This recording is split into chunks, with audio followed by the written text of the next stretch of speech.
नमस्कार and I welcome you all to world affairs. मैं हूं प्रशांत धवन। नाउ रिसेंटली आपने सुना होगा कि इंटरनेशनल मॉनेटरी फंड ने भारत से अपील करी है कि प्लीज चावल पर जो आपने एक्सपोर्ट का बैन लगा दिया है ये बैन लिफ्ट कर दीजिए। नाउ कुछ ही दिनों पहले आपको याद होगा मैंने ये वीडियो करी थी अपलोड। इस वीडियो में मैंने आपको बताया था कि इंडिया ने चावल के जो एक्सपोर्ट्स बैन कर दिए हैं इसकी वजह से यूएसए में पैनिक मच चुका है।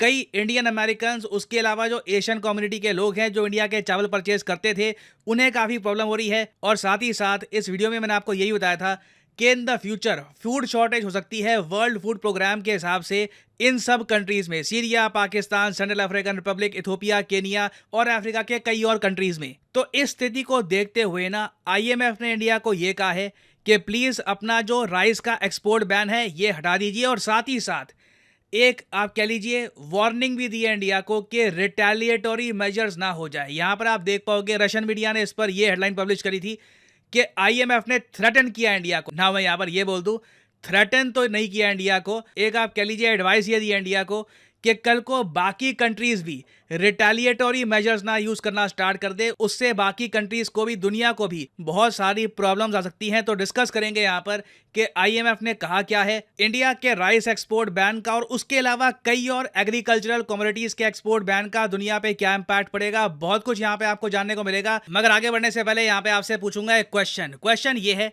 कि इनमें से कौन सी स्टेटमेंट इंटरनेशनल मॉनेटरी फंड के बारे में सही नहीं है। यह है यहाँ पे आपकी ऑप्शंस। आईएमएफ को वर्ल्ड बैंक के साथ में ही बनाया गया था। Option B, IMF Bretton Woods conference का एक रिजल्ट है।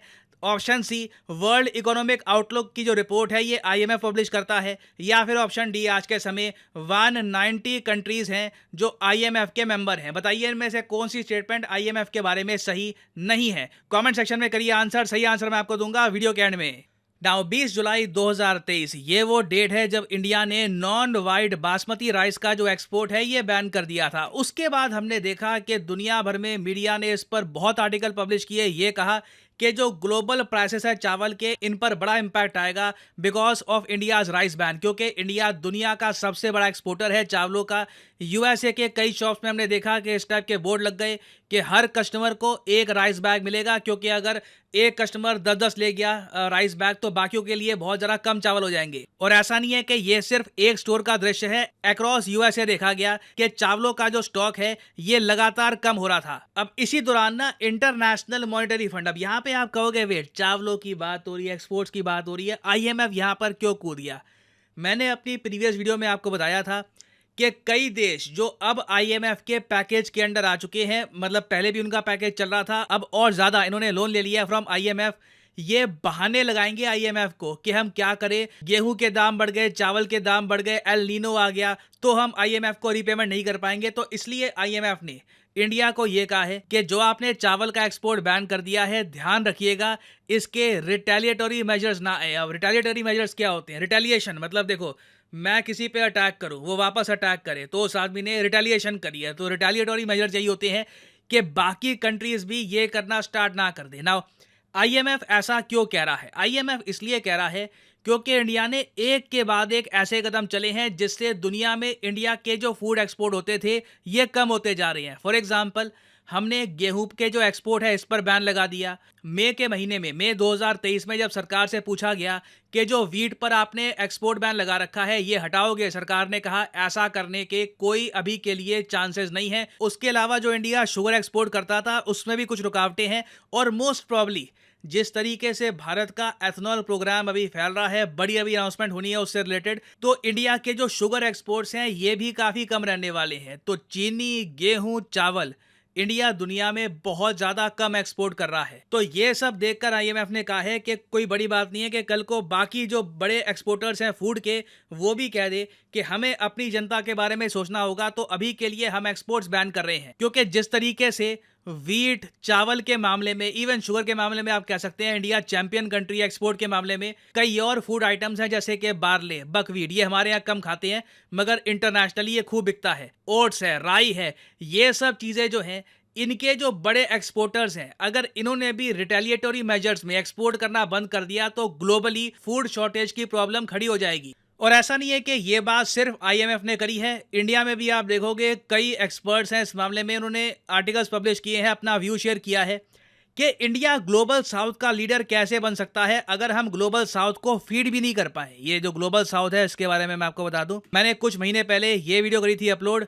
कि इंडिया बनेगा लीडर ऑफ ग्लोबल साउथ। जब हम ग्लोबल साउथ कहते हैं तो जो ये आपको दिख रहे हैं यहाँ पर, तो जो यहाँ पे आपको देश दिख रहे हैं लाइट रेड कलर में, ये सब ग्लोबल साउथ में आते हैं। तो इंडिया की देखिए एस्पिरेशन है, हमारी एस्पिरेशन है कि एक टाइम पर हम ग्लोबल साउथ के लीडर बने, चाइना ग्लोबल साउथ को डोमिनेट ना कर पाए। और इंटरेस्टिंगली आज के समय जो फूड शॉर्टेज की बात चल रही है ना इंडिया के एक्सपोर्ट बैन की वजह से, उसमें ज्यादातर ग्लोबल साउथ के कंट्रीज को ही इंपैक्ट महसूस होगा, स्पेशली अफ्रीका को काफी इंपैक्ट महसूस होगा। तो ये सवाल तो उठेंगे कि इंडिया लीडर कैसे बनेगा ग्लोबल साउथ का जब हम एक रिलायबल फूड का सोर्स नहीं बन सकते। क्योंकि जिस तरीके से इंडिया ने एक के बाद एक बैन लगाए हैं वीट पर, शुगर पर, राइस पर, इससे कई एक्सपर्ट्स कह रहे हैं कि इंडिया एक अनप्रिडिक्टेबल सप्लायर बन गया है। इंडिया एक ऐसा सप्लायर नहीं रहा जिस पे आप डिपेंड कर सकते हैं कि कमी हो या कमी ना हो, इंडिया की तरफ से खाना एक्सपोर्ट होता रहेगा। तो अब क्वेश्चन ये आता है इसका सोल्यूशन क्या करें, क्योंकि हमारी आबादी भी है, उनके लिए हम इन्फ्लेशन नहीं चाहते कि प्रॉब्लम बने। तो इसका हम सोल्यूशन क्या निकाल सकते हैं? देखिए सोल्यूशन यही है,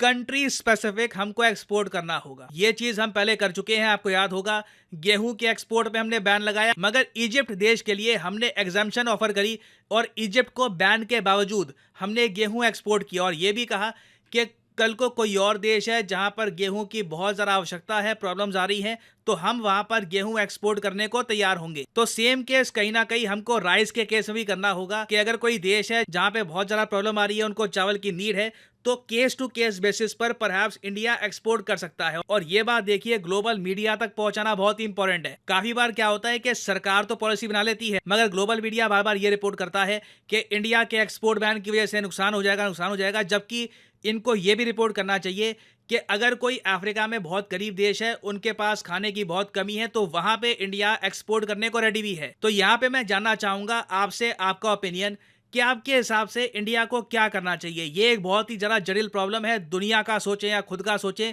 तो लिखिएगा इसके बारे में कमेंट सेक्शन में कि इसका एक लॉन्ग टर्म प्रॉपर सोल्यूशन क्या हो सकता है। ना फाइनली वापस आते हैं क्वेश्चन पर कि इंटरनेशनल मॉनेटरी फंड के बारे में इनमें से कौन सी वो स्टेटमेंट है जो सही नहीं है। तो यहाँ पे देखिए सही उत्तर है ऑप्शन ए कि आईएमएफ को उसी साल बनाया गया था जब वर्ल्ड बैंक को बनाया गया था, क्योंकि वर्ल्ड बैंक बना था 1944 में और आईएमएफ बनाया गया था 1945 में। बाकी जो सब स्टेटमेंट्स हैं ये बिल्कुल करेक्ट हैं। और फाइनली यहाँ पर मैं ये भी ऐड कर दूं कि आज रात 12 बजे अनअकैडमी की जो मैसिव सेल है 50% डिस्काउंट की, ये खत्म हो जाएगी। तो कमेंट सेक्शन में जाइए, आपको यहाँ पर लिंक मिलेंगे वेरियस एग्जाम्स के। लेट्स से फॉर एग्जांपल आप प्रिपेयर कर रहे हैं एसएससी एग्जाम के लिए, तो एसएससी के लिंक पर यहाँ पे आप करोगे क्लिक और आप परचेज कर सकते हैं यहाँ पर अनअकैडमी का एसएससी कोर्स। मगर जो प्राइसेस यहाँ पर लिखे हैं ये पे करने की जरूरत नहीं है, सिंपली यहाँ पर कोड डालिए PD10 और प्राइसेस यहाँ पर गिरने स्टार्ट हो जाएंगे। आपको एसएससी एग्जाम में डिस्काउंट के अलावा आज के समय 6 मंथ वैलिडिटी का भी ऑप्शन मिल रहा है, मतलब कि आप अगर 24 महीने का कोर्स परचेज करेंगे ऑटोमेटिकली ये कोर्स बन जाएगा 30 महीने का। ये ऑफर आज रात 12 बजे खत्म हो जाएगा, तो यूज द कोड PD10। तो इसी नोट के साथ ये है वीडियो का अंत। Thank you for listening and as I always say, may the gods watch over you.